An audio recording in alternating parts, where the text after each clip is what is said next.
মুন্সিগঞ্জ জেলার টঙ্গিবাড়ির উপজেলার অন্তর্গত জশলং ইউনিয়ন। জশলং ইউনিয়নে আমি অনেকবার গেছি। তো একটা জিনিসে আমি চিন্তা করে পাই না, জশলং ইউনিয়নের লোকজন আমাকে বলে, আপনি কি সাগর ভাইয়ের এখানে গেছিলেন? আমি বললাম না, কেন? তাই সে বলে, সাগর ভাই আমাদের এলাকার উন্নয়নের জন্য অগ্রণী ভূমিকা পালন করে, আমাদের বিপদে আপদে আমাদের সহযোগিতা করে। আমরা সাগর ভাইকে চেয়ারম্যান হিসেবে দেখতে চাই। এই সম্পর্কে যদি আপনি কিছু বলতেন।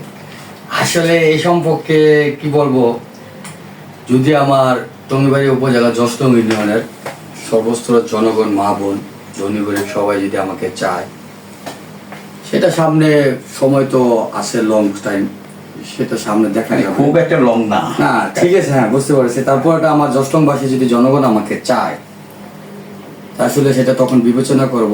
আর উন্নয়ন যেটা বললেন, এটা আসলে উন্নয়ন কি বলবো আর কি, নিজেরটা নিজের কি বলতে চাই না। এটা আমার জশলংবাসী বলে যে সাগর হালদারের কাছে এই তরুণ প্রজন্মে এই মোটামুটি 2-4 বছরের ভিতরে যা পাইছি, 5 পুরুষের কাছেও পাইনি।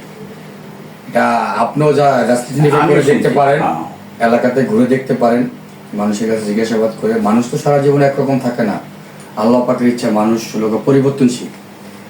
তো আমি ইতিমধ্যে অনেকের জায়গা সম্পত্তি দখল করে রাখছি, সেগুলো উচ্ছেদ করে দিয়ে নিরহ মানুষ, একজন ক্ষমতাশালী ব্যক্তি, যেমন আপনার বাবার কাগজপাতি ওকে আছে, বাবার প্রত্যেক সম্পত্তি আরেকজন ক্ষমতাশালী ব্যক্তি এসে জোর করে দখল করে রাখছে আজকে 30 বছর 40 বছর।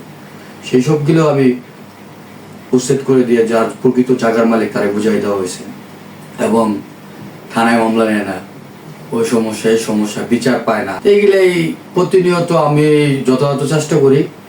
আমার কাছে যখন ফোন আসে, আমার কাছে যখন আমার জশলংবাসী ফোন দেয়, আমি নিজে আর কি নিজেকে হ্যাপি মনে করি যে জশলংবাসী আমার মনে হয় আমার ফ্যামিলি মেম্বার, আমি এটা মনে করি।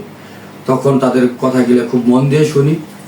আর ইতিমধ্যে জশলং ইউনিয়নে আমি অনেকবার অনেক বিচার আচার করছি, অনেকের পাশে দাঁড়াইছি, অনেক মসজিদ মাদ্রাসাতে যতটুকু পারছি সাধ্য মতন দান করছি, আল্লাহ তৌফিক যতটুকু খুলাইছে। গরিব মানুষ টাকার জন্য চাল কিনতে পারে না, চাল অনেক কিছু, যাই হোক যতটুকু পারছি মানুষের পাশে দাঁড়াইছি, নিরহ মানুষের পাশে। তো একটা কথাই বলবো, আমি সাগর হালদার অন্তত আমি আর কি জীবিত থাকতে আমার ইউনিয়নে, বাইরের ইউনিয়নটা আমি বলবো না, আমার ইউনিয়নটা এমন একটা ইউনিয়ন হবে যে স্মার্ট ইউনিয়ন, খুব সুন্দর একটা নম্র ভদ্র ইউনিয়ন হবে, যে আমার ইউনিয়নকে দেখে আরো 10টা ইউনিয়ন শিখবে। আমার ইউনিয়ন মডেল ইউনিয়ন হবে, যে একে অপরের ডাকে আসবে, কাঁধে কাঁধ হাতে হাত রাইখা চার দোকানে বসে চা খাবে, বাজার করবে, একে অপরের দরজায় যাবে। আমি আমার ইউনিয়নের সর্বদা সব জনগণকে আমি বলি, হাতে ধরে হাত পায়ে ধরে রিকোয়েস্ট করি, মামলা অভিযোগ এগুলো কখনো যাবেন না। হামলা মামলা, জিটি, থানা, পুলিশ, এগুলো মানুষ হলো যায় কখন? হ্যাঁ, আইনের প্রতি শ্রদ্ধাশীল থাকতে হবে। যখন নিজেরা সমাধান না করতে পারেন পারিবারিক, তখন যাবে। আমি কিন্তু সবসময় আমার ইউনিয়নবাসীকে আমি বুঝাই। তো ইউনিয়নবাসী যদি আমাকে চায়, সেটা ইনশাল্লাহ আমি আর কি বলবো আর কি, সেটা সামনে সময় আছে, সময় কথা বলবে। কিন্তু আমি আমার জশলংবাসীর জন্য একটা কথাই বলবো, যারা এতদিন জুলুম করছেন, হয়তো আমার কিছু লোক আমার শত্রু আছে, শত্রু বলতে যেমন যাদের বিপক্ষে আমি কথা বলছি, অন্যায়ের সাথে প্রতিবাদ করছি, যুদ্ধ করছি। তো আমি মনে করি যে আমার ইউনিয়নে আমি জীবিত থাকতে কেউ কোনো অন্যায় জুলুম, জমি দখল, ভূমিদস্য, হ্যাঁ হারাহারি মারামারি খুনাখুনি, অন্তত আমি সাগর হালদার থাকতে হবে না। আমার কানে আসলে এটা আমি কারোর বিন্দু পরিমাণ ছাড় দিব না, আর ছাড় দিও নাই। আমি নিজে অন্যায় করি না, আমি কারোর অন্যায় করতে দেই না, অন্যায়ের প্রশ্রয় দিই না, সে আমার বাবা হোক।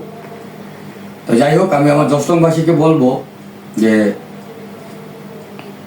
আমি সবসময় যে বলি যে আমার কাছে আসতে কোনো অনুমোদন লাগে না, আমার কোনো পিএস এর অনুমোদন লাগে না, আমার বডিগার্ডের অনুমোদন লাগে না।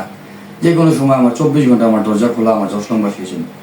তো আমার প্রিয় জশলংবাসীকে আমি সবসময় বলবো যে আল্লাহ পাকের কাছে বলি সবাই মিলেমিশে চলবেন। আর জশলংবাসী তো আমার ফ্যামিলি মেম্বার, আমার রক্তের সাথে যুক্ত মনে করি আমি। যাই হোক, জশলংবাসীর জন্য সবসময় দোয়া ও ভালোবাসা রইল। আমার প্রিয় জশলংবাসী সবাই ভালো থাকবেন, সুস্থ থাকবেন, আর আমার জশলংবাসীর জন্য সবাই দোয়া করবেন। আসসালামু আলাইকুম।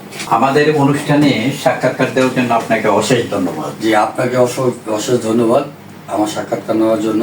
আপনার জন্য শুভকামনা রইল। জয় বাংলা, জয় বঙ্গবন্ধু, বাংলাদেশ চিরজীবী হোক।